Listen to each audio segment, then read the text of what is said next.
السلام علیکم everyone, welcome to بیبلو تھراپسٹ۔ امید ہے آپ سب خیریت ہوں گے۔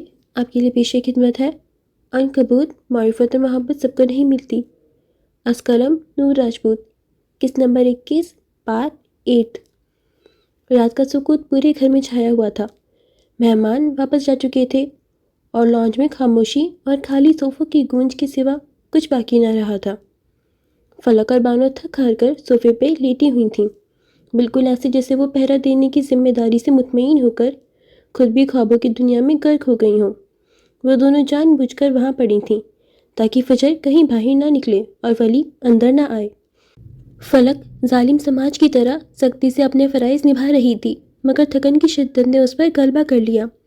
جبکہ فجر کی آنکھیں جاگ رہی تھیں، نیند اسے بیچ میں چھوڑ گئی تھی، ذہن الجھایا ہوا، ہر لمحے کی اثرات میں کھویا ہوا۔ اس کے ہاتھوں پر لگی مہندی خشک ہو چکی تھی۔ وہ اپنی ہتھیلیوں کو غور سے دیکھتی ہوئی اٹھ کھڑی ہوئی، دوپٹہ سنبھالا اور اوپر اپنے کمرے کی جانب بڑھ گئی۔ قدم دھیرے تھے، تھکن سے بھرپور۔ جیسے ہی اس نے کمرے میں قدم رکھا اور دروازہ بند کیا، ایک دھیمی مگر گھٹی ہوئی آواز کے ساتھ کمرے کی ہوا کانوں میں گونجی، ہیلو جانم۔ وہ لمحہ فجر کے دل کو یوں ہلا گیا جیسے اچانک روشنی اندھیرے میں پھوٹ پڑی ہو۔ دل اچھل کر حرک میں آ گیا۔ وہ کھڑکی کے قریب رکھے صوفے پر بیٹھا تھا۔ ڈرا دیا مجھے، اس نے خفگی سے کہا، نظریں ولی پر جمائی۔ دل کی دھڑکن کو ہر لفظ کے ساتھ محسوس کیا جا سکتا تھا۔ اس نے ایک نظر فجر پر ڈالی، پھر اٹھ کر قدم بڑھائے، خاموشی کے ساتھ اس کے قریب پہنچا۔ تم یہاں کیا کر رہے ہو؟ دھیمے لہجے میں پوچھا، مگر چہرے کی سرخی اور دل کی تیز دھڑکن اس کے خوف اور کشش کو ظاہر کر رہی تھی۔ وہ گھبرا رہی تھی۔ میں اپنی دلہن دیکھنے آیا ہوں۔ لہجہ پورے اعتماد تھا، محبت اور احترام سے بھرا ہوا۔ فجر کا چہرہ گلابی ہو گیا، وہ اسے پرشوق نگاہوں سے دیکھے جا رہا تھا۔ اندر کیسے آئے؟ کھڑکی تو بند تھی، حیرانی سے استفسار کیا۔ ولیم جوزف کو جوزف پیلس کی دیواریں نہیں روک پائیں، یہ تو پھر کھڑکی ہے۔ انہی حربوں سے وہ پیلس سے فرار ہوتا تھا۔ اب وہ اس کے سامنے کھڑا تھا۔ اس کی نظریں فجر کے چہرے پر جمی رہیں، صاف اور بے داغ چہرہ، ہلکے کھلے بال، مہندی کی خوشبو کی نرم سی لہریں، سب کچھ اس کی روح کو چھو رہا تھا۔ یہ سب بہت خوبصورت تھا۔ پھر وہ دھیرے سے بولا، بہت خوبصورت لگ رہی ہو۔ یہ سنتے ہی فجر کو جیسے احساس ہوا، وہ ٹھٹکی اور چھٹ سے گھونگھٹ اٹھا کر چہرے پر ڈال لیا۔ وہ اس کی حرکت پر حیران ہوا۔ وہ اب رخ موڑے کھڑی تھی۔ فلک نے کہا تھا شادی سے پہلے تم مجھے نہیں دیکھ سکتے۔ وہ پہلے ہنسا، پھر قدم بڑھا کر اسے کندھوں سے تھامتے ہوئے اس کا رخ اپنی طرف کیا، ایک ہلکی مگر محبت بھری مسکراہٹ کے ساتھ۔ میں تو دیکھوں گا۔ گھونگھٹ کے اندر سے اس کی نظریں فجر کے چہرے کا طواف کر رہی تھیں۔ پہلے منہ دکھائی، اس نے جھٹ سے اپنا ہاتھ آگے پھیلا دیا۔ اس نے ایک نظر فجر کے پھیلے ہاتھ کو دیکھا اور پھر محبت سے اسے تھام لیا۔ کیا چاہیے؟ وہ اسے دیکھتے ہوئے پوچھ رہا تھا۔ کیا دے سکتے ہو؟ الٹا سوال آیا۔ چہرہ ابھی بھی چھپا ہوا ہے، مگر اس کے لیے جان بھی دے سکتا ہوں۔ وہ یہ سن کر ساکت رہ گئی۔ اس چہرے کی وجہ سے سب اسے مارنا چاہتے تھے۔ اس چہرے کو معلوم قرار دیا تھا۔ یہ نقش نفرین تھا۔ صرف یہ شخص تھا جس نے اس چہرے کو محبت سے قبول کیا تھا۔ اس کی موجودگی، اس کی قربت اور اس کا بے تکلف انداز، سب کچھ ایک لمحے میں فجر کے دل کو چھو گیا۔ وہ واحد تھا جو اس کے جذبات اور وجود کو اتنی شدت سے محسوس کرتا تھا، اتنی ایمانداری سے۔ وہ دونوں ایک دوسرے کے قریب کھڑے تھے، خاموشی میں ہر احساس اور ہر لفظ کے بغیر بات کر رہے تھے۔ رات کی چپ، کمرے کا سکوت اور مہندی کی خوشبو، سب کچھ اس لمحے کو لازوال اور یادگار بنا رہی تھی۔ تم نے میرا نام نہیں لکھوایا؟ اس نے فجر کے ہاتھ کو دیکھتے ہوئے حیرت سے پوچھا۔ یہ سنتے ہی اس نے فوراً گھونگھٹ اٹھا دیا، چہرہ واضح ہوا۔ ولی کی نظریں اٹھیں اور پھر اس کے چہرے پر ٹھہر گئیں۔ تمہیں نام بھی چاہیے؟ وہ اب پریشان ہوئی، خالی ہتھیلی کو دیکھا۔ آف کورس، وہ جتاتے لہجے میں بولا، مجھے مہندی نہیں پسند، میں نے تمہارے لیے لگوائی ہے۔ اس نے اپنی ہتھیلیوں کی پشت دکھائی جہاں سے گول ٹکیاں بنی تھیں، لیکن ہیزل آنکھوں میں الجھن ابھر آئی۔ لیکن مجھے تو نام بھی چاہیے، وہ شرارت چھپائے کہہ رہا تھا۔ اچھا، میں مہندی لے کر آتی ہوں۔ وہ ہاتھ چھڑا کر جانے لگی مگر اس نے صلاحیت سے واپس کھینچ لیا۔ بعد میں لکھوا لینا، ابھی مجھے تم سے بہت سی باتیں کرنی ہیں۔ اس نے فجر کا تھاما ہوا ہاتھ اوپر اٹھایا اور اس کے سر سے گزارتے ہوئے ہلکا سا گھمایا۔ وہ ہنس دی۔ تمہیں کیا بننا پسند ہے، مسز جوزف یا مسز اورنگزیب؟ فجر کے ٹھنڈے پڑ چکے ہاتھوں کو اپنے ہاتھوں میں لیے پوچھا۔ وہ اب صوفے پر بیٹھی تھی۔ شوہر تم ہو تو سرنیم سے فرق نہیں پڑتا۔ اس نے رخ موڑ کر ولی کو دیکھا۔ یہاں وہ مسز اورنگزیب کہلائی جاتی اور اسکاٹ لینڈ میں مسز جوزف، اسے دونوں قبول تھے۔ اس سے پہلے وہ کچھ کہتا وہ بول پڑی۔ اب تمہیں جانا چاہیے، فلک اٹھ گئی تو غصہ ہوگی۔ تمہیں فلک کی اتنی فکر کیوں ہو رہی ہے؟ وہ ظالم سماج بن گئی ہے۔ وہ حیران ہوا۔ وہاں اسکاٹ لینڈ میں بیٹھے تمام افراد مجھے گالیاں دے رہی ہیں۔ انہوں نے مجھے دلہن لینے بھیجا تھا اور میں یہاں دوبارہ شادی رچا رہا ہوں۔ میرا بھی تو سوچو، میں اتنا کچھ اکیلے سہ رہا ہوں۔ وہ صحیح پھنسا تھا۔ وہ اس کی بے چارگی پر پھر سے ہنس دی۔ اس سے پہلے کوئی کچھ کہتا باہر سے آہٹ کی آواز ابھری۔ وہ ایک جھٹکے سے اٹھ کھڑی ہوئی، چہرے پر گھبراہٹ ابھری۔ مجھے لگتا ہے فلک اٹھ گئی، پلیز تم جاؤ، اس نے ولی کو کھینچ کر اٹھاتے ہوئے کہا۔ ارے ارے، میں غیر نہیں ہوں، شوہر ہوں، میں تم سے مل سکتا ہوں۔ وہ اڑ گیا۔ کل مل لینا، اسے کھینچتے ہوئے کھڑکی کی جانب دھکیلا۔ یہ زیادتی ہے بیگم، وہ مصنوعی خفگی سے بولا اور پھر کھڑکی کھول کر باہر کود گیا۔ وہ دھک سے رہ گئی۔ کھڑکی سے جھانک کر دیکھا تو وہ نیچے لان میں کھڑا تھا، ہاتھ ہلاتے ہوئے گیٹ کی جانب بڑھ رہا تھا۔ تبھی کمرے کا دروازہ کھلا اور وہ جھٹکے سے پلٹی۔ فلک کا چہرہ سامنے تھا۔ کیا ہوا، تم اٹھ کیوں گئی؟ اس نے خود پر قابو پاتے ہوئے پوچھا۔ چہرہ سرخ ہو رہا تھا۔ مجھے بولنے کی آواز آئی۔ اس نے مشکوک انداز میں نظریں چاروں جانب پھیلائیں۔ وہ میں کال پہ تھی، اس نے بہانہ بنایا۔ فلک نے سر سے پاؤں تک اسے دیکھا۔ وہ گھبرائی ہوئی سی خوابناک لگ رہی تھی۔ کھڑکی کیوں کھلی ہے؟ آبرو اچکا کر پوچھا گیا۔ ہاں، وہ گھبراہٹ ہو رہی تھی۔ اس نے بے ساختہ کھڑکی بند کی۔ اتنی سردی میں؟ حیرانی سے پوچھا۔ ہاں۔ کیا ولی آیا تھا؟ اب کی بار لہجہ ذرا سخت تھا۔ نہیں، وہ کیوں آئے گا؟ فجر نے خود پر قابو پاتے ہوئے جواب دیا۔ یہ بھی ہے، وہ کیوں آئے گا؟ اس نے سمجھتے ہوئے اثبات میں سر ہلایا جبکہ ہونٹوں کی مسکراہٹ چھپی رہی۔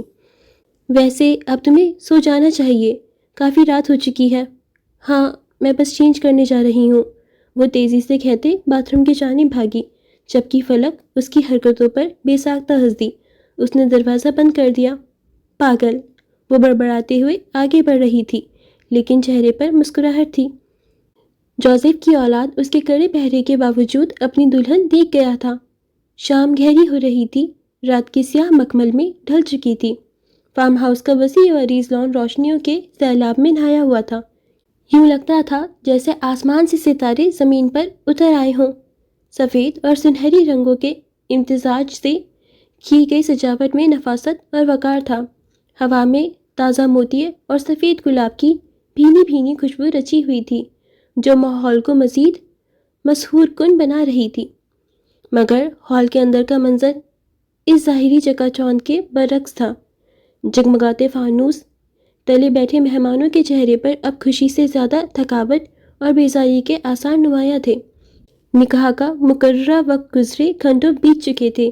دھیمی سرگوشیاں اب واضح چمگویوں میں بدل گئیں۔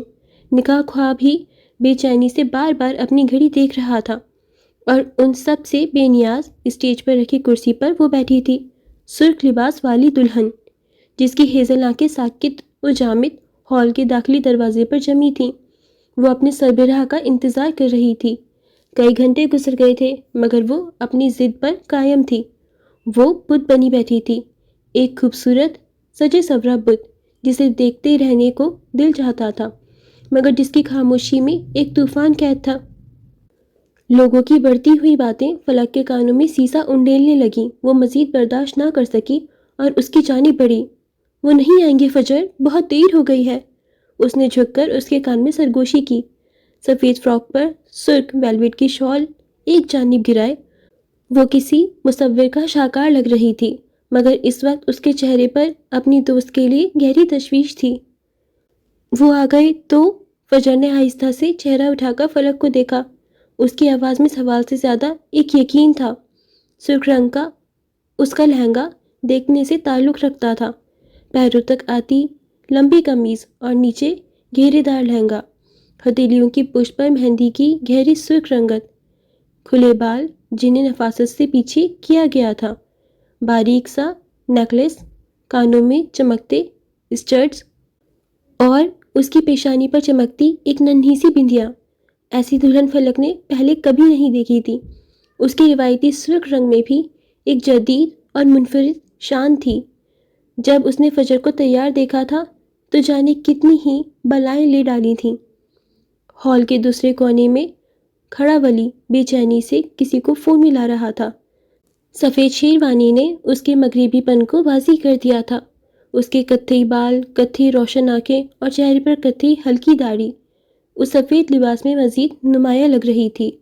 لوگ کبھی دلہے کی بے چینی کو دیکھتے تو کبھی دلہن کے صبر کو، اور یہ فیصلہ نہ کر پاتے کہ دونوں میں سے زیادہ حسین کون لگ رہا تھا.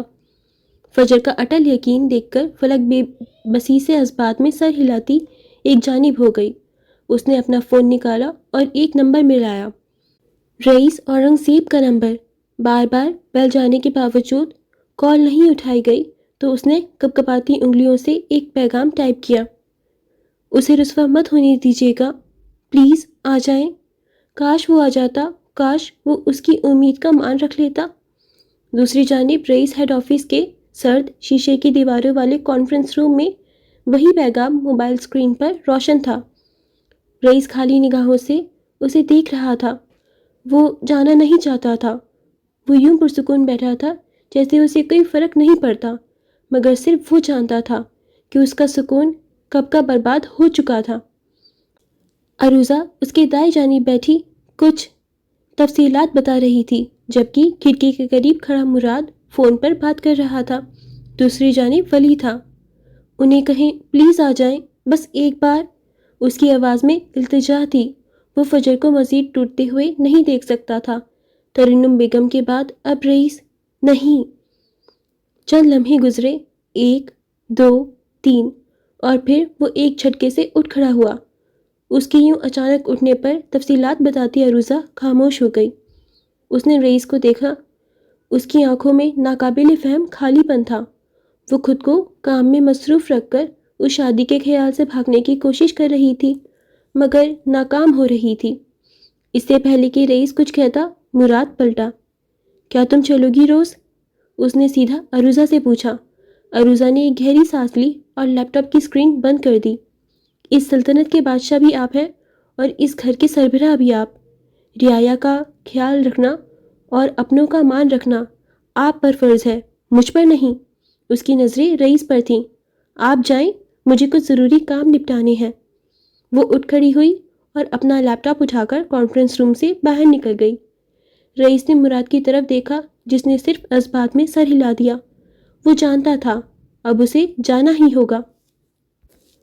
دوسری جانب ہال میں اب تقریباً مایوسی کا عالم تھا. فلک کی آخری امید بھی دم توڑ رہی تھی. فجر اب بھی اسی طرح دروازے کو تک رہی تھی، مگر اب اس کی پلکیں بھیگنے لگیں. اور پھر ہال کے دیو ہی کل چوبی دروازے کے چرچرانے کی ایک گہری آواز ابھری. ایک ایسی آواز جس نے تمام چمگویاں، تمام سرگوشیاں اور تمام سازوں کو ایک لمحے میں خاموش کر دیا. وہاں موجود ہر شخص ساکت ہو گیا. لوگوں نے بے اختیار گردنیں موڑ کر دروازے کی جانب دیکھا. وقت جیسے تھم گیا. دروازے کے عین وسط میں وہ کھڑا تھا. ہمیشہ کی طرح سیاہ ڈریس سوٹ میں. اس کا وجود طاقت اور بے رحمی کی ایک جیتی جاگتی تصویر تھا. چہرے پر کوئی تاثر نہیں، آنکھیں ایک سرد جھیل کے مانند جن میں کوئی جذبہ دکھائی نہیں دیتا تھا. وہ بادشاہ تھا اور رعایا اسے دیکھ کر سانس لینا بھول گئی تھی. وہ آ گیا تھا، اس کا سربراہ آ گیا تھا. وہ ہال کے دروازے پر کھڑا تھا اور اس کی نظریں دوسرے کونے پر اسٹیج پر بیٹھی اس ترک لباس والی لڑکی پر تھیں، جو یہاں سے روشنیوں اور فاصلے کے باعث محض ایک خوبصورت سرخ نقطہ لگ رہی تھی. مراد دائیں جانب کھڑے ولی کی جانب بڑھا، جبکہ رئیس نے اپنی اندرونی حیثیت کے طوفان کو ایک سرد بے تاثر چہرے کے پیچھے چھپایا اور اس سرخ نقطے کی جانب قدم بڑھانے لگا۔ چال ویسی ہی بادشاہوں جیسی تھی، ہر قدم میں ایک ناقابل تذکیر طاقت اور رعب، مگر آج اس کا دل سینے میں نہیں، قدموں تلے دفن ہو گیا تھا۔ ہر قدم اپنی ہی قبر پر رکھا جا رہا تھا۔ اسے اپنی جانب بھاگتے دیکھ کر فجر اپنی جگہ سے اٹھ کھڑی ہوئی۔ اس کی ہزل آنکھوں میں پہلے شدید حیرانی کی لہر اٹھی، پھر تشکر کے آنسوؤں کی نمی چمکی، اور پھر اس مان کا ایک گہرا سمندر امڑ آیا جو صرف اسے ہی زیب دیتا تھا۔ وہ جانتی تھی اسے آنا ہی تھا۔ جیسے جیسے ان دونوں کے درمیان کا فاصلہ سمٹ رہا تھا، ویسے ویسے دنیا، ہال کا شور، لوگوں کی سرگوشیاں، سب کچھ محو ہوتا جا رہا تھا۔ پس منظر میں صرف ایک دھند رہ گئی تھی، اور پیش منظر میں صرف وہ تھی، دلہن بنی لڑکی۔ وقت جیسے رک گیا، آوازیں کہیں دور خلا میں گم ہو گئیں۔ اب وہ اس کے بالکل سامنے کھڑا تھا، اسے دیکھ رہا تھا۔ سیاہ آنکھوں میں چھپی اذیت کی آگ اسے اس روپ میں دیکھ کر جیسے ایک لمحے کو بجھ گئی۔ وہ دونوں ایک دوسرے کے سامنے چپ چاپ کھڑے تھے۔ فجر کا سر فخر سے مزید اٹھ گیا۔ اس کا انتظار رائے گاہ نہیں گیا تھا۔ رئیس نے اس کے اس روپ کو دیکھا جو ناقابل فراموش تھا۔ اس کے گلے کی گلٹی ابھری اور محروم ہو گئی۔ آنکھوں میں ایک لمحے کو حسرت کی ایسی لہر آئی جسے اس نے فوراً ہی اپنی بے رحمانہ ضبط کی دیوار کے پیچھے قید کر لیا۔ کیسی لگ رہی ہوں میں؟ وہ اپنا دوپٹہ نفاست سے ٹھیک کرتے ہوئے بولی۔ آواز میں ایک معصومانہ تجسس تھا۔ وہ چند لمحے اسے بس دیکھتا رہا، دل نے ایک بجھل دھڑکن چھوڑی۔ اس نے منہ کھول کر ایک لمبی سانس لی اور پھر سینے پر دایاں ہاتھ رکھتے ہوئے سر کو اس کی جانب ہلکا سا خم دیا۔ لفظ نہیں تھے، صرف انداز تھا، اور اس کا انداز ہزار لفظوں پر بھاری تھا۔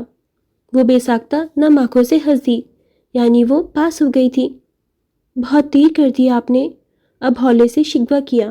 لہجے میں گیلا تھا، شکایت تھی، اور بے پناہ مان تھا۔ وہ کچھ نہ بولا، کچھ بول ہی نہیں سکتا تھا، زبان تالوں سے جا چکی تھی۔ اس کی خاموشی پر وہ پھر سے بولی، چلیں؟ اپنا ہاتھ آگے کیا۔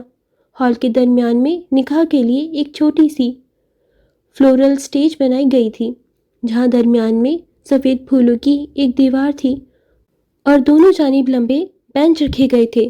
فجر کا اشارہ سمجھتے ہوئے رئیس نے ایک اور گہری سانس لی، جو اس کے وجود میں اٹکے ہوئے درد کو باہر نکالنے کی ناکام کوشش تھی۔ اس نے اس بات میں سر ہلایا اور اپنا بازو آگے کر دیا۔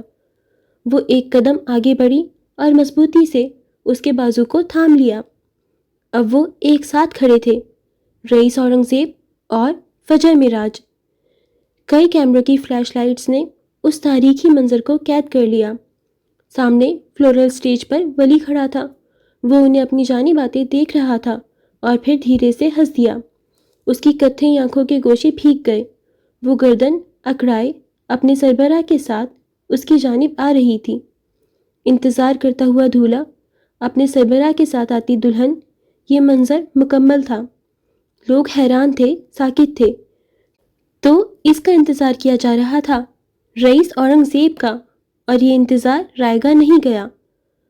ہواؤں نے منادی کرا دی، آج دیکھ لیں وہ سب لوگ جنہوں نے فجر معراج کو رد کیا تھا، جنہوں نے اسے اکیلا سمجھا تھا، جن کے اپنوں نے اسے بوجھ مانا تھا، جنہیں لگتا تھا اس کا کوئی نہیں تھا۔ آج وہ سب دیکھ لیں، اس کا سربراہ آ گیا تھا۔ اس کی آمد نے سب کے منہ بند کروا دیے تھے۔ سرخ اور سبز وادیوں کی طرف وہ میرے ساتھ چل رہی ہوگی۔ وہ چل رہا تھا اور پہلو میں دل مچل رہا تھا۔ وہ چلتے ہوئے آئے اور ولی کے سامنے آ کر رک گئے۔ اس کی نظریں رئیس سے ملیں، ان کتھئی آنکھوں میں اس کے لیے بے پناہ شکر گزاری تھی۔ پھر فجر کی آواز ابھری، اس نے ولی کو مخاطب کیا، ان سے ملیے، یہ میرے گارجین ہیں، رئیس اورنگزیب۔ ولی جو خود پر ضبط کیے کھڑا تھا، سر ہلاتے ہوئے مسکرا دیا۔ پھر فجر نے رئیس کی جانب رخ کیا، اور یہ ولیم جوزف عرف ولی اورنگزیب ہیں، وہ شخص جس سے میں دنیا میں سب سے زیادہ محبت کرتی ہوں۔ کیا میرا انتخاب صحیح ہے؟ وہ اس سے جاننا چاہتی تھی، چند لمحے کی خاموشی چھائی رہی، پھر اس نے ولی کو دیکھتے ہوئے صرف اپنی گردن کو جنبش دی۔ انتخاب اگر غلط ہوتا تو وہ یہاں ہرگز نہ آتا۔ میرے خیال سے نکاح شروع کرتے ہیں، پہلے ہی بہت دیر ہو چکی ہے۔ مراد کی آواز پر وہ چونکے، ولی پلٹا اور دوسری جانب جا کر بیٹھ گیا، جبکہ رئیس اور فجر ایک جانب بیٹھ گئے۔ وہ خوش تھی، بے تحاشا خوش۔ صفدر کی فیملی تھی، فلک تھی، مراد تھا، اور سب سے بڑھ کر وہ شخص اس کے ساتھ تھا جس کی موجودگی ہر کمی کو پورا کر گئی تھی۔ اس نے ذرا سا رخ موڑ کر اپنے دائیں جانب بیٹھے رئیس کو دیکھا۔ سالوں پہلے بس اسٹاپ کا وہ منظر ایک بار پھر تازہ ہو گیا۔ وہ تب بھی اس کے ساتھ تھا اور وہ آج بھی اس کے ساتھ تھا۔ دیکھتے ہی دیکھتے اس کی آنکھیں بھیگ گئیں۔ یہ سب خواب لگ رہا تھا، ایسا خواب جو بس دیکھا جا سکتا تھا، مگر اس کی لگن نے اسے حقیقت بنا دیا تھا۔ رئیس نے اس کے جانب رخ موڑا۔ اس کی ہزن آنکھوں سے خوشی کے آنسو چمک رہے تھے۔ ان آنسوؤں کا عکس جب اس کی سیاہ آنکھوں میں پڑا تو وہاں بھی نمی ابھر آئی۔ وہ اپنی جیت پر رو رہی تھی اور وہ اپنی ہار پر رو رہا تھا۔ نگاہ خواہ نے کارروائی شروع کی۔ جب انہوں نے فجر کے سرپرست کی اجازت طلب کی تو ہال میں ایک بار پھر مکمل خاموشی چھا گئی۔ نہ اس کا باپ تھا، نہ بھائی، نہ دادا۔ اس کا سرپرست آج رئیس اورنگ زیب تھا۔ وہ چند لمحے ساکت رہا، دل دھڑکا، اور پھر اس نے ضبط کرتے ہوئے دل کو دفنا دیا۔ اجازت دے دی گئی اور پھر نکاح نامہ آگے بڑھایا گیا۔ گارجن کے طور پر دستخط کرنے کے لیے قلم اس کے ہاتھ میں دیا گیا۔ اس کے ہاتھ لرزا اٹھے تھے، انگلیاں سفید پڑ گئیں۔ قلم کا وزن جیسے منو بھاری تھا۔ ہر کوئی دیکھ رہا تھا کہ وہ ایک لمحے کو رکا، پھر اس نے اپنی ساری قوت مجتمع کی اور اس کاغذ پر دستخط کر دیے جہاں اس کی محبت کا ڈیتھ وارنٹ لکھا تھا۔ پھر سب سن ہو گیا۔ وہ سن بیٹھا تھا، کچھ بھی سنائی نہیں دیا۔ وہ سب دیکھ رہا تھا، وہ دونوں ایک دوسرے کو قبول کر رہے تھے، مگر وہ سن تھا۔ بہت مشکل تھا، مگر اس نے کر لیا تھا۔ ہواؤں نے پھر سے شور مچا دیا۔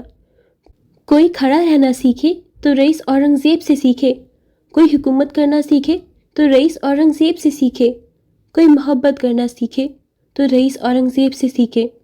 فجر کی طرف سے شرعی گواہ صفدر تھا اور ولی کی طرف سے مراد۔ نکاح ہو چکا تھا۔ قاضی صاحب نے دعا کے لیے اٹھے ہاتھوں کے ساتھ جب سب نے آمین کہا تو جیسے ایک عہد ہمیشہ کے لیے مکمل ہو گیا۔ سب سے پہلے ولی اپنی جگہ سے اٹھا۔ اس کے قدم فجر کے جانب نہیں بلکہ اس کے ساتھ بیٹھے اس شخص کی طرف اٹھے جو آج اس کی خوشی کا سب سے بڑا ضامن بنا تھا، جو دعا کے بعد ہاتھ نیچے کرتے ہوئے اپنی جگہ سے اٹھ کھڑا ہوا۔ ولی بے ساختہ اس سے لپٹ گیا۔ اس کے مضبوط بازوؤں نے رئیس کے گرد ایک شکر گزار حصار قائم کر لیا۔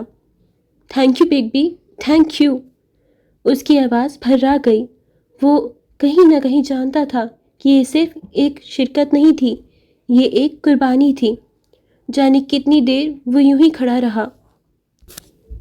رئیس کے ہاتھ بے جان سے پہلو میں گرے رہے، جیسے ان میں کوئی سکت ہی نہ بچی ہو۔ پھر جب وہ الگ نہ ہوا تو اس نے دھیرے دھیرے اپنے بازوؤں کو اٹھتے دیکھا جیسے وہ اس کے اپنے نہ ہوں، اور پھر اس نے وہ بازو ولی کے گرد پھیلا دیے۔ اس نے پوری قوت سے اسے خود میں کھینچ لیا۔ یہ ایک ماموں کا بھانجے کو دیا گیا پیار تھا، ایک بادشاہ کا اپنی سب سے قیمتی شے کو سونپنے کا اقرار تھا۔ اصول اپنی جگہ، محبت اپنی جگہ، وہ اسے عزیز تھا۔ وہ رئیس کا مان تھا جس نے خاموشی سے سب سہ کر اس کا مان اور بڑھا دیا تھا۔ قریب بیٹھی فجر روئی جا رہی تھی۔ فلک اسے چپ کروانے کی ناکام کوشش کر رہی تھی، مگر یہ خوشی اور دکھ کا ملا جلا سیلاب تھا جو رکنے کا نام نہیں لے رہا تھا۔ کچھ دیر بعد وہ دونوں الگ ہوئے۔ دونوں نے ایک ساتھ فجر کو دیکھا، پھر ولی اس کی جانب بڑھا۔ اس پل بھی جب نکاح کی خوشیاں منائی جا رہی تھیں، جب دو دل ہمیشہ کے لیے مل چکے تھے، وہ الٹے قدموں پیچھے ہٹا۔ وہ اب فجر کے ہاتھ تھامے کھڑا تھا۔ وہ رو رہی تھی۔ ایک دکھ اماں کے نہ آنے کا تھا، ایک خوشی اس نئی زندگی کی تھی۔ وہ اسے بچوں کی طرح پچکارتے ہوئے چپ کروا رہا تھا۔ اس کے دونوں ہاتھ تھام کر باری باری لبوں سے لگائے، لیکن وہ جذباتی ہو چکی تھی۔ پھر اس نے اس کا ہاتھ چھوڑ کر دوسرا اوپر اٹھاتے اس کے سر سے گزار کر اسے دھیرے سے گھمایا۔ اس بار وہ روتے روتے ہنس دی۔ رئیس اسے صدیوں بیٹھ کر دیکھ سکتا تھا، مگر جب اس تصویر کے فریم میں ولی آ جاتا تھا تو وہ بے اختیار نظریں ہٹا لیتا۔ الٹے قدموں دور جاتے شخص نے یہ منظر دیکھا۔ یہ وہ منظر تھا جسے دیکھنے کی اس میں تاب نہیں تھی۔ وہ ایک جھٹکے سے پلٹا اور تیز تیز قدم اٹھاتا ہال سے باہر نکل گیا۔ اسے یوں اچانک باہر نکلتے دیکھ کر مراد فوراً اس کے پیچھے لپکا۔ جیسے ہی مراد ہال سے باہر لان میں آیا، اس کی نظریں چند قدم کے فاصلے پر گھاس پر پڑے رئیس کے سیاہ کوٹ پر پڑی۔ بادشاہ نے اپنی خلات اتار پھینکی تھی۔ مراد نے جھک کر اسے اٹھایا۔ وہ اسے کہیں نظر نہیں آیا۔ پھر اس کی نظریں دائیں جانب پڑیں۔ وہاں اس کی قیمتی گھڑی پڑی تھی، جس کی سوئیاں اب بھی چل رہی تھیں، مگر شاید مالک کا وقت وہیں رک گیا تھا۔ وہ آگے بڑھا اور گھڑی اٹھائی۔ کچھ فاصلے پر اس کے مہنگے چمڑے کے شوز پڑے تھے، اور پھر اس نے نظر اٹھائی۔ سامنے کچھ فاصلے پر فارم ہاؤس کے نیلگو سوئمنگ پول کے کنارے وہ کھڑا تھا۔ اس سے پہلے کہ مراد اسے پکارتا، اس نے خود کو پانی میں گرا دیا۔ وہ اندر کودا نہیں تھا، وہ بس گر گیا تھا، جیسے اندر چلتی آگ کو ٹھنڈے پانی سے بجھانے کی ایک آخری کوشش کی ہو۔ وہ اب اس کا سارا سامان تھامے سوئمنگ پول کے کنارے پر آ کھڑا ہوا۔ رئیس کا وجود پانی کی بے رحم سطح پر ساکت تیر رہا تھا۔ جانے کتنی دیر گزر گئی۔ باہر کی خاموشی بھیانک تھی۔ بس کرو رئیس، بیمار پڑ جاؤ گے۔ بالآخر مراد کی آواز ابھری۔ اس کی آواز پر پانی میں حرکت ہوئی اور وہ سیدھا ہوا۔ اس کے بال اور کپڑے پانی سے شرابور تھے۔ وہ دھیرے دھیرے چلتا ہوا کنارے تک آیا اور پھر باہر نکل کر وہیں کنارے پر بیٹھ گیا۔ مراد نے ایک گہری سانس لی۔ اس نے رئیس کے کوٹ کی جیب میں ہاتھ ڈالا، لائٹر اور سگار نکالا۔ سگار نکال کر اسے جلایا اور رئیس کے سامنے کر دیا۔ رئیس نے بنا کچھ کہے، بنا اسے دیکھے، وہ سلگتا ہوا سگار اپنے لبوں میں دبا لیا۔ سگار کا دھواں اب مرگولوں کی صورت رات کی سیاہی میں تحلیل ہونے لگا۔ تم نے ٹھیک کیا رئیس، تمہیں یہی زیب دیتا ہے۔ مراد اس کے ساتھ بیٹھ گیا۔ لیکن میں نے ایک بےایمانی کر دی مراد، وہ اب سگار کا ایک گہرا کش لیتے ہوئے بولا۔ اس کی آواز پانی اور اذیت میں بھیگ کر اور بھاری ہو رہی تھی۔ مراد نے حیرت سے اسے دیکھا۔ جب میں نے دعا کے لیے ہاتھ اٹھائے تھے تو پتہ ہے کیا مانگا؟ اس کی نظریں پول کے پانی میں تیرتے اپنے لرزتے ہوئے عکس پر جمی تھیں۔ کیا مانگا؟ میں نے سنا ہے اس جہان جیسے اور بہت جہان ہیں، اس دنیا جیسی اور دنیائیں ہیں۔ وہ سانس لینے کو رکا، سینہ بھاری ہو رہا تھا۔ میں نے مانگا کہ وہ چہرہ کسی اور دنیا میں مجھے چن لے، بس ایک بار، بس ایک بار۔ مراد نے گہری سانس لی۔ اس جہان میں میں اسے سب سے پہلے ملوں۔ وہ کسی بادشاہ کی طرح نہیں، ایک عام ٹوٹے ہوئے انسان کی طرح کہہ رہا تھا۔ کیا کسی جہان میں یہ ممکن ہے؟ کسی میں تو ہوگا نا؟ اس نے پہلی بار رخ موڑ کر مراد کو دیکھا۔ اس کی آنکھوں میں سوال نہیں تھا، ایک بچے جیسی امید تھی، ایک بھکاری کی التجا تھی۔ پھر مجھے خیال آیا، سنا ہے اس جہان کے بچھڑے کسی جہان میں نہیں ملتے۔ پھر میرا دل ار گیا مراد، پھر میرے ہاتھ گر گئے، میری دعا ادھوری رہ گئی، میں آمین نہیں کہہ پایا۔ وہ ہولے ہولے بڑبڑا رہا تھا، جیسے خود سے باتیں کر رہا ہو۔ اندر ہال میں ایک الگ سما تھا، کہے تھے، مبارک بادیں تھیں، اور ایک نئی زندگی کے آغاز کا جشن تھا۔ اور یہاں باہر ایک بادشاہ اپنی پوری سلطنت ہار کر ایک ایسی دنیا مانگ رہا تھا جس کی قبولیت کا اسے خود بھی یقین نہیں تھا۔ ہال میں کہو، فلیش لائٹس اور دعاؤں کا شور تھا۔ دولہا دلہن ایک دوسرے کے قریب آ کر رک گئے تھے۔ شاید کوئی تصویر لی جا رہی تھی، مگر ان دونوں کی نظریں کیمرے میں نہیں، ایک دوسرے میں گم تھیں۔ فلک نے ان دونوں کو دیکھا اور پھر وہ ان کے سامنے آ رکی۔ اس تقریب کو تھوڑا سا تو دلچسپ بنایا جائے۔ فوٹوز بعد میں ہو جائیں گے، پہلے ادھر دیکھیں۔ اس نے دونوں کی توجہ مبذول کی۔ لوگ جاننا چاہتے ہیں تم دونوں ایک دوسرے کے لیے کیا ہو؟ فجر نے مسکرا کر ولی کی طرف دیکھا۔ آنکھوں میں نمی تھی مگر لہجے میں مکمل سکون۔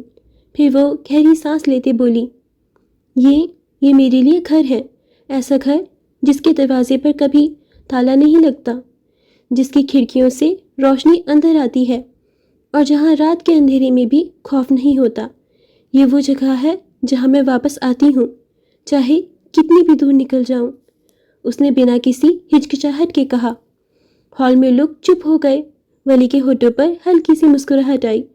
اس نے فجر کی طرف ذرا سا جھک کر جواب دیا، مگر آواز اتنی تھی کہ سب سن سکیں۔ اور یہ میری پناہ ہے، میرا سکون۔ میں نے ساری عمر شہر بدلتے گزاری، کبھی لوگوں کے بیچ تو کبھی لوگوں سے دور بھاگتے، مگر اپنا ہونے کا احساس صرف یہاں ملا۔ یہ جہاں ہوتی ہے وہ وطن لگنے لگتا ہے۔ کچھ سوال مزید ہوئے۔ انہیں فوٹوز کے لیے وہیں روکا گیا۔ وہ دونوں اب بھی ایک دوسرے کو دیکھ رہے تھے، جیسے یہ ہال، یہ لوگ سب دھند میں ہوں اور سامنے صرف وہی۔ جب تم ایڈنبرگ میں تھے تو میرے لیے کیا کرتے تھے؟ فجر نے اسے دیکھتے ہوئے آہستہ سے پوچھا۔ وہ بھی اسے ہی دیکھ رہا تھا، پھر مسکرایا۔ تمہارے لیے صدقے کیے جاتے تھے، دعائیں کروائی جاتی تھیں، دیگیں چڑھائی جاتی تھیں، چاند کو دیکھا جاتا تھا اور ہر بار اللہ سے کہا جاتا تھا، وہ میری محبت ہے، مجھے لوٹا دیں۔ وہ اتنی خوبصورتی سے کہہ رہا تھا کہ وہ ساکت رہ گئی۔ تمہارے نام کے بدلے اوس نیندیں بیچی گئیں، تمہاری یاد کے بدلے خواب وارے گئے، تمہارے نام کی حرمت میں ہر ذات جلتی رہی، تمہاری چاہ کے بدلے ذات گروی رکھی گئی، اور تمہاری محبت کی ایک جھلک کے لیے بے شمار درد خریدے گئے۔ وہ گھنٹوں سن سکتی تھی اور وہ گھنٹوں تعریف کر سکتا تھا۔ میرے سجدوں کی سب سے گہری خواہش تم تھی، میرے صبر کی آخری حد تمہارا نام تھا۔ کسی نے کیمرہ کا فلیش چلایا اور اس پل کی تصویر ہمیشہ کے لیے قید ہو گئی۔ ایک لڑکی جو اپنے گھر کو تھامے کھڑی تھی اور ایک مرد جو اپنی پوری دنیا کو اپنے پہلو میں لیے کھڑا تھا۔ رات کی ٹھنڈی ہوا فارم ہاؤس کی پرانی راہداریوں میں سنسناتی پھر رہی تھی۔ اینٹوں سے بنے لمبے اداس کوریڈور میں زرد روشنی کے بلب جھول رہے تھے اور چھت سے جھڑتے جالوں کو ہلکے ہلکے تھپتھپا رہے تھے۔ اسی سناٹے میں سیڑھیوں کے آخری موڑ پر ایک سایہ ٹھہرا ہوا تھا۔ وہ دھیرے سے محراب دار کھڑکی کے پاس جا کر رکی۔ باہر فارم ہاؤس کی روشنیاں اب بھی جل رہی تھیں، اندر آتش فانوس اور کیمروں کی فلیش لائٹس ابھی تک جھلملا رہی تھیں۔ اس نے ایک بے آواز ہنسی ہونٹوں پر آنے دی۔ وہ جانتی تھی بادشاہ ٹوٹ گیا تھا۔ اس نے اپنے دائیں ہاتھ کی انگلیوں سے کھڑکی کا خنک شیشہ چھوا۔ زخم کی ٹھنڈک محسوس ہو رہی ہے نا؟ وہ خود سے سرگوشی کرتے ہوئے ذرا سا جھکی اور نیچے لان کے ایک کونے کو گھورنے لگی جس طرف رئیس ابھی کچھ لمحات پہلے گرا تھا۔ اس کے لب ہولے سے کپ کپائے۔ تمہیں فجر کے لیے آنا تھا بادشاہ، اور یہی تمہاری سب سے بڑی شکست تھی۔ ہوا کی ایک سرد لہر اس کے کھلے بالوں سے گزری۔ مگر مجھے تم سے یہ امید نہیں تھی کہ تم محبت پہ حکومت چھن لوگے۔ اس نے گہری سانس لی۔ خیر، میرے پاس تمہیں تباہ کرنے کے ہزار راستے ہیں۔ اس کا ریشمی لباس سرسرا اٹھا۔ چند لمحوں کی خاموشی۔ اس کی نگاہ پھولوں کے اس راستے پر پڑی جس پر سے فجر رئیس کے بازو کو تھام کر گزری تھی۔ مگر یہ پیادہ میرا کھیل خراب کر رہا ہے۔ اس نے آنکھیں نیم وہاں کی، جیسے اس راستے پر اپنے ذہن میں سے خونی سیاہی انڈیل رہی ہو۔ ایک ہلکی سی خنجر جیسی مسکراہٹ اس کے چہرے پر پھیل گئی۔ ولی اورنگزیب، اس نے بہت آہستگی سے، تقریباً محبت بھرے لہجے میں اس کا نام لیا، اور پھر وہ لہجہ یک دم سرد پڑ گیا۔ تم نے میری بات نہ مانی، فجر کو چن لیا، تم نے میری بازی کو بگاڑ دیا۔ وہ پیچھے ہٹی، سیدھی کھڑی ہوئی اور گردن ذرا سا خم کر کے اپنے نچلے ہونٹ کو دانتوں میں لے لیا، جیسے غصے کے گھونٹ کو نمکین مسکراہٹ کے ساتھ نکل رہی ہو۔ اس نے کمرے کی حدت بھری ہوا کا شکار بننے کے بجائے اپنی نگاہ دوبارہ روشنیوں کی سمت جما دی۔ نیچے لان میں بکھرا ہوا ہر پھول، ہر چراغ، ہر قہقہا سب اسے یقین دلا رہے تھے کہ بادشاہ ہار چکا تھا، اور اس ہار کی سب سے بڑی چشمدید گواہ وہ تھی مینار۔ تم سب مرو گے، وہ آہستہ سے بولی، جیسے خود کو کسی گہرے زہر میں لے جا رہی ہو۔ آواز میں کوئی جوش نہیں تھا، کوئی دشمنی کی چیخ نہیں، صرف ایک نہایت پرسکون یقین، ایک مکڑی کے جال کی طرح ٹھنڈا اور خاموش یقین۔ وہ پلٹنے ہی لگی تھی کہ پھر رک گئی، اپنے ہونٹوں پر انگلی رکھ کر آنکھیں بند کیں اور ایک اور سرگوشی کی۔ اگلی چال میری نام کی ہوگی جوزف کی اولاد۔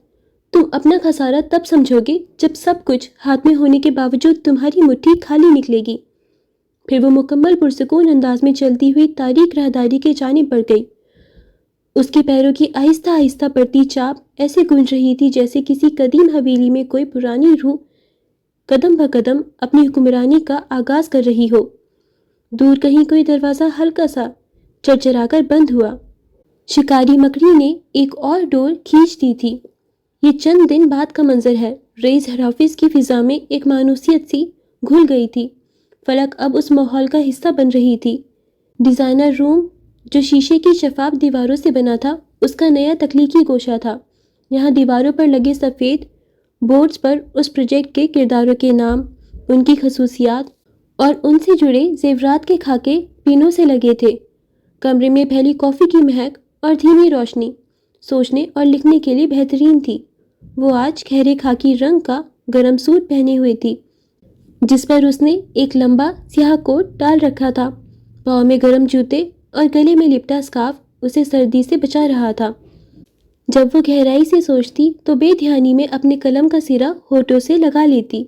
اس کی ناک میں چمکتی وہ ننھی سی نوز پن جو بس نہایت قریب آنے پر ہی نظر آتی تھی، کمرے کی نیم گرم روشنی میں جب کبھی جھلملاتی تو اس کے سنجیدہ چہرے پر ایک نرم سا تاثر چھوڑ جاتی۔ وہ حماد کے ساتھ اپنی کہانی کے مرکزی کرداروں پر بات کر رہی تھی۔ حماد اس کی بات پوری توجہ سے سن رہا تھا۔ اس کی آنکھوں میں فلک کے لیے عزت اور اس کے کام کے لیے ستائش تھی۔ وہ اس کے لفظوں کو ذہن میں بٹھا کر خاکوں کو حتمی شکل دے رہا تھا۔ جب وہ کافی کچھ طے کر چکے تھے تو فلک نے اپنی ڈائری بند کی اور جانے کے لیے اٹھ کھڑی ہوئی۔ تبھی اس کی نظر شیشے کی دیوار سے باہر وسیع و عریض ہال پر پڑی۔ وہاں سے رئیس آ رہا تھا۔ آج وہ بالکل مختلف حلیے میں تھا۔ 3 پیس سوٹ کی جگہ اس نے ہلکی نیلی ڈینم پینٹ پر ایک مہنگی کریم رنگ کی اونچی گردن والی شرٹ ٹرٹل نیک پہن رکھی تھی۔ اس کے بال معمول سے کچھ زیادہ بکھرے ہوئے تھے، جیسے کسی طویل میٹنگ سے اٹھ کر آیا ہو۔ اس کے ساتھ پوری ٹیم تھی، ڈیزائنرز، مارکیٹنگ ہیڈز اور پروڈکشن مینیجرز۔ وہ چلتے چلتے کسی نقشے پر انگلی رکھ کر پرجوش انداز میں کچھ سمجھا رہا تھا۔ اس کے چہرے پر وہ پیشہ ورانہ سختی نہیں تھی جو پچھلی بار دفتر میں تھی، بلکہ ایک تخلیق کار کا جنون اور اعتماد تھا۔ وہ کسی میٹنگ سے نکلے تھے یا شاید کسی نئے پروجیکٹ کی سائٹ کی طرف جا رہے تھے۔ اسے اور اس کی سلطنت کو اس طرح متحرک دیکھ کر فلک کے ذہن میں بے اختیار ایک سوال ابھرا۔ وہ حماد کی طرف مڑی جو اب بھی خاکوں کو ترتیب دے رہا تھا۔ ویسے اس کلیکشن کا بجٹ کیا ہے؟ اس کی بات پر حماد نے سر اٹھایا۔ پہلے اس کے چہرے پر ایک لمحے کی حیرانی ابھری، جیسے یہ سوال اس ماحول میں اجنبی ہو۔ پھر وہ ہولے سے مسکرا دیا۔ اس کی مسکراہٹ میں فخر کا عنصر تھا۔ یہاں بجٹ کا پیسہ ڈسکس نہیں کیا جاتا مس فلک، رئیس کے لیے یہ معنی نہیں رکھتا۔ رئیس گروپ بجٹ اور قیمتوں سے بہت اوپر اٹھایا ہے۔ اس نے جواب تو سن لیا، مگر اس کی نظریں ابھی بھی باہر ہی جمی تھیں۔ وہ اپنے گروہ کے ساتھ اب بالکل ان کے شیشے کے کمرے کے قریب سے گزر رہا تھا۔ اس کی پر اعتماد آواز کی ہلکی سی گونج شیشے کے پار سے محسوس ہو رہی تھی۔ اس نے ایک لمحے کے لیے بھی اس کمرے کی طرف نہیں دیکھا۔ اس کی دنیا اس کے کام میں گم تھی۔ وہ اپنے لوگوں کے ساتھ چلتا ہوا دائیں جانب راہداری میں مڑ گیا اور نظروں سے اوجھل ہو گیا۔ فلک نے ایک گہری سانس لے کر خود کو سنبھالا۔ حماد کی بات اور رئیس کا یہ انداز، یہاں آ کر اسے آہستہ آہستہ سمجھ آ رہا تھا کہ اس کے برانڈ کا لوگو تاج کیوں تھا؟ وہ صرف ایک بزنس مین نہیں تھا، وہ واقعی اپنی دنیا کا بادشاہ تھا، جس کے لیے وسائل کی کوئی حد نہیں تھی، جس کے لیے صرف ایک ہی چیز اہم تھی، تخلیق کا بہترین معیار۔ وہ قیمت نہیں لگاتا تھا، وہ قدر پیدا کرتا تھا۔ اس احساس نے اس کے دل میں مزید ایک عجیب سی لہر پیدا کی۔ یہ شخص اپنی ذاتی زندگی میں کتنا ہی حارق کیوں نہ ہو، اپنی پیشہ ورانہ دنیا میں وہ ناقابل تذکیر تھا۔ وہ اس وقت اپنی کمر کی سیٹ سے کرسی کی پشت سے لگا میز پر رکھی فائل کو خاموشی سے دیکھ رہا تھا۔ سیاہ رنگ کی فولڈنگ وال میں ٹکی بڑی سی گھڑی کی سوئیاں یکساں رفتار سے آگے بڑھ رہی تھیں، مگر اس لمحے اسے ہر گزرتا سیکنڈ غیر معمولی محسوس ہو رہا تھا۔ کچھ دیر پہلے اس نے عروضہ کا نمبر ملانے کی کوشش کی تھی، 1 2، پھر تیسری بار، مگر دوسری طرف مکمل خاموشی تھی۔ موبائل کی اسکرین پر ابھرنے والی صرف وہی ایک جملہ تھا، اس کا مطلوبہ نمبر بن جا رہا تھا۔ یہ جملہ اس کے دل میں کسی انجانے خدشے کی طرح ٹھہر گیا، پھر حیرت سے فون کو ذرا فاصلے پر رکھا، جیسے یہ کسی مذاق کا حصہ ہو، مگر نہیں، عروضہ کا نمبر بند ہونا مزاح کا حصہ نہیں تھا۔ ایسا اس نے ان درجن سے زائد سالوں میں کبھی نہیں دیکھا تھا۔ کانفرنس ٹیبل پر رکھی فائلیں، سائٹ رپورٹس اور ڈیولپمنٹ پلانز اس کی نگاہ کے سامنے بکھرے تھے، مگر ذہن کہیں اور الجھ گیا تھا۔ اس نے فوراً انٹرن کام کا بٹن دبایا۔ عروضہ کہاں ہے؟ فرنٹ ڈیسک کی آواز دوسری طرف سے آئی، جھجکتے ہوئے۔ میڈم آج آئی نہیں، انہوں نے کوئی اطلاع بھی نہیں دی۔ چند ثانیوں کے لیے کمرے میں ایک دبا ہوا سکوت چھا گیا۔ اس نے انٹر کام آف کیا، کرسی کی پشت سے کمر الگ کی اور فائل سمیٹ کر ایک طرف رکھ دی، مگر اس خاموشی نے کمرے کی فضا کو مزید بھاری کر دیا تھا۔ دن بھر اس نے خود کو مصروف رکھنے کی کوشش کی، میٹنگز، اگلے فیز کی پلاننگ، بے شمار دستخط اور دوپہر تک جاری رہنے والی برین سٹارمنگ، مگر ہلکا سا کھلا مسلسل اس کے وجود کے گرد لپٹا رہا، اور جب کبھی اسے کسی کارروائی کے دوران عروضہ کی رائے یا ہدایت کی ضرورت محسوس ہوئی تو رکھے ہوئے چپ چاپ چیمبرز پر نگاہ پڑتی، جیسے وہ احساس دلانے کے لیے خالی چھوڑا گیا ہو کہ آج عروضہ نہیں ہے۔ شام ڈھلتے ہی میثم نے ذمہ داریاں سنبھال لیں۔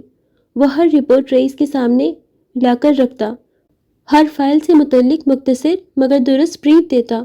وہ نروس تھا، مگر کوشش کر رہا تھا کہ کمی محسوس نہ ہونے دے۔ رئیس نے اس کی سنجیدگی کو سراہا، مگر تمام باتوں کے بیچ ایک انجانا سا احساس رہ رہ کر ہلچل مچاتا تھا۔ عروضہ کہاں تھی؟ آخر کیوں اس نے اطلاع نہیں دی؟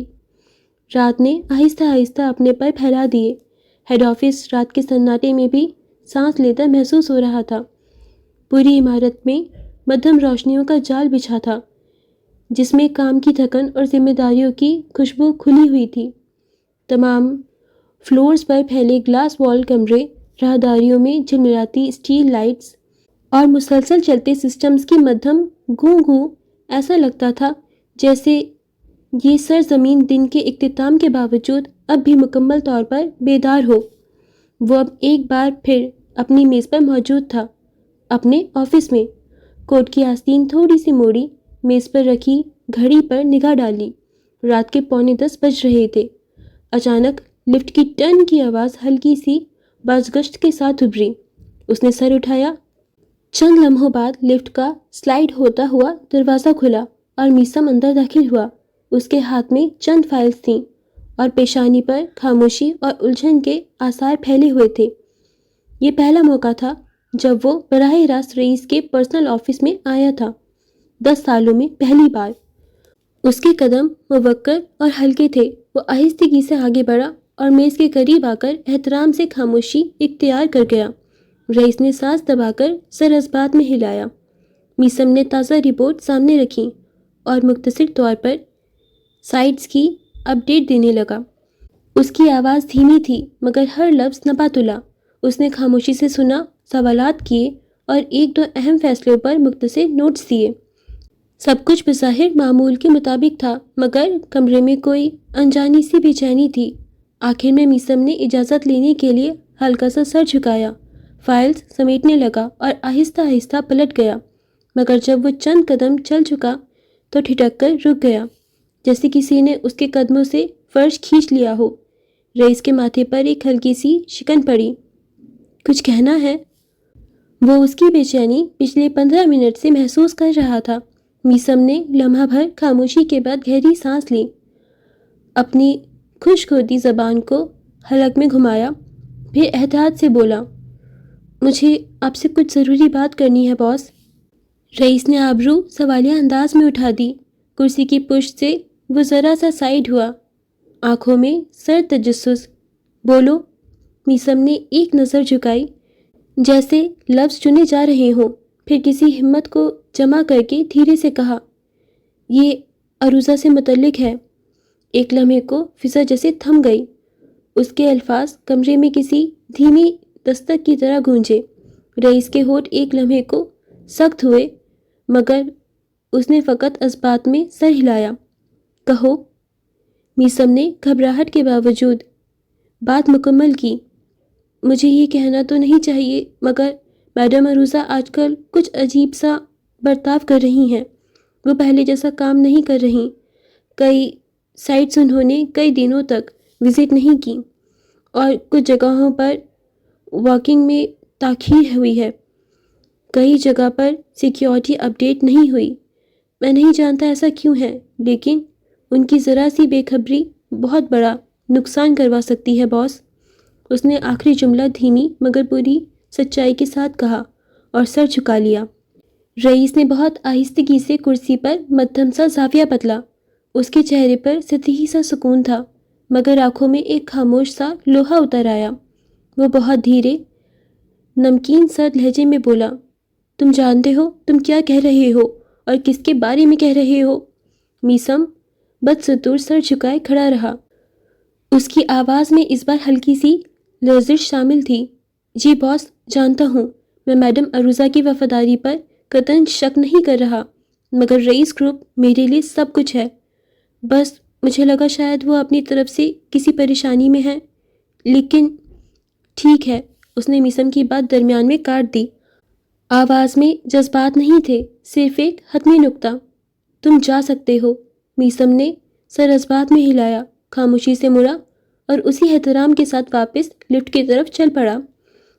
قدموں کی آواز دھیمی تھی، مگر اس پرسکون کمرے میں صاف سنائی دیتی رہی، یہاں تک کہ لفٹ کا دروازہ بند ہوا اور خاموشی دوبارہ پورے آفس میں پھیل گئی۔ میسم کے جانے کے بعد اس نے گہری سانس لی۔ اس نے کمر سیدھی کر کے کرسی کی پشت سے ٹیک لگا لی۔ کمرے کی دیواروں پر ہلکی زرد روشنی اب اس خاموشی میں کسی گہری سوچ کی طرح ٹھہری ہوئی محسوس ہو رہی تھی۔ عروضہ، اس نے آنکھیں بند کیے بغیر ذہن میں اس نام کو دہرا کر سوچا۔ وہ اس کی حالت کو سمجھتا تھا، جانتا تھا کہ اس کی زندگی میں بہت کچھ ٹوٹا تھا، اور وہ اپنی ذات کے کسی خالی گوشے سے نبرد آزما تھی، مگر کام کے میدان میں عروضہ کبھی بھی غفلت نہیں برت سکتی۔ وہ ایسا شخص تھا جو جذبات اور پیشہ ورانہ شعور کے درمیان واضح لکیر کھینچتا تھا، اور عروضہ ہمیشہ اس لکیر کے احترام میں کھڑی ہوئی تھی۔ تو پھر یہ سب کیا تھا؟ اس سوال نے اس کے وجود میں ہلکی سی جھرجھری سی دوڑا دی۔ اس نے ایک بار پھر میز پر رکھی اسکرین کی طرف دیکھا، جیسے کسی غیر مرئی جواب کی تلاش میں ہو۔ چند ثانیے یوں ہی بیت گئے۔ دفتر کی دیوار پر نصب گھڑی کی ٹک ٹک اب پہلے سے کہیں زیادہ واضح محسوس ہو رہی تھی۔ باہر دور کہیں شہر کے روشن بل بورڈ چمک رہے تھے، جیسے یاد دلا رہے ہوں کہ یہ دنیا رکی نہیں۔ حاکم ہو یا رعایا، چوٹ کھائی روح ہو یا مسکراتا چہرہ، کام جاری رہتا ہے۔ اس نے آہستہ سے اپنی کہانی میز پر ٹکائی، انگلیوں کی پوروں کو ماتھے پر رکھا اور پلکیں چند لمحے کے لیے موند لیں۔ اس کی نظر کے سامنے عروضہ کا پرسکون چہرہ، اس کی مضبوط آواز اور مستقل مزاجی ایک کے بعد ایک آ کر رکتی رہی۔ وہ بے طرح الجھ گیا تھا۔ خاموشی اب پہلے سے زیادہ گہری تھی۔ اوکے فرینڈز، آج کے لیے بس اتنا ہی۔ باقی ایپیسوڈ ہم نیکسٹ پارٹ میں کنٹینیو کریں گے۔ سو فرینڈز، میں امید کرتی ہوں کہ آج کا ایپیسوڈ آپ نے کافی انجوائے کیا ہوگا۔ فائنلی گائز، ولی اینڈ فجر کا نکاح ہو گیا، اینڈ کتنا بیوٹیفلی پورٹری کیا گیا ہے نکاح والا سین. ہے کتنا کیوٹ لگ رہا تھا. رئیس آیا, تھینک گاڈ رئیس آیا, اور کتنے اچھے سے اس نے فجر اور ولی کا نکاح کروایا, اس میں شرکت کی. آئی نو تھوڑا سا ڈیلے کر دیا اس نے آنے میں, بٹ ایٹ لیسٹ وہ آیا اور اس نے محبت دی. کیونکہ obvious سی بات ہے فجر کی طرف سے کوئی نہیں تھا, وہ اتنی زیادہ اداس تھی, اس کو برا لگ رہا تھا. نہ تو اس کی اماں تھی, پھر رئیس بھی نہیں آتا تو پھر کتنا زیادہ غلط ہو جاتا. اور کتنے کیوٹ, کتنی بیوٹیفلی ان کا نکاح ہوا. پھر فلک بھی جس طریقے سے چھیڑ رہی تھی, وہ سارے سینس کتنے زیادہ پیارے تھے. آج کے ایپیسوڈ میں مجھے بہت مزہ آیا. باقی عروسہ آبویسلی تھوڑی آف ہوگی, اس کو ولی سے محبت ہو گئی تھی. اینڈ بینگ آنیسٹ, محبت پہ کسی کا اختیار نہیں ہوتا, اور عروسہ کا بھی اپنے دل پہ اختیار نہیں رہا. تو اس کو اس طریقے سے برا لگنا کہ ولی کسی سے شادی شدہ تھا اور اب اس کا پھر سے سب کے سامنے نکاح ہو رہا ہے, پھر رئیس نے بھی اس نکاح میں شرکت کی, تو اس کا برا لگنا لازمی تھا. اس کو ہرٹ ہوا ہے, بٹ آبویسلی وہ رئیس کے ساتھ بے وفائی تو نہیں کر سکتی نا. رئیس کے ساتھ مطلب رئیس کے کام میں جو بھی وہ ڈیلے کر رہی ہے وہ نہیں کرنا چاہیے تھا. خیر اب دیکھیں گے کہ کیا ہوگا. مینار پھر سے نکاح والے سین میں پہنچ گئی. بھائی کچھ بھی ہو دنیا میں, کچھ بھی ہو رہا, مینار کو سب سے پہلے پتہ چل جاتا ہے. سو مینار صاحبہ نے کون سے ایسے اپنے اسپائس چھوڑ رکھے ہیں مجھے سمجھ نہیں آتا. اور اس کو اتنا زیادہ اچھا لگ رہا تھا کہ رئیس ٹوٹ چکا ہے اور ولی نے اس کی بات نہیں مانی. کیا ہے بھائی یار مینار, تمیز میں آ جاؤ. اور مجھے پتہ ہے وہ تمیز میں نہیں آئے گی. پہلی بھی غلطی اسی کی تھی, پوری فیملی برباد ہوئی, اور اب اور اپنی غلطی کو ایکسیپٹ تو کرنی رہی ہے اور سب کو برباد کرنے پہ تلی ہوئی ہے. دیکھیں گے اب ہم آگے کیا ہوگا.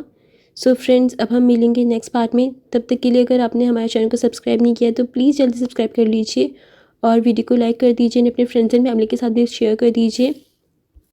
سو dear friends, take care of yourself and your love ones. خدا حافظ.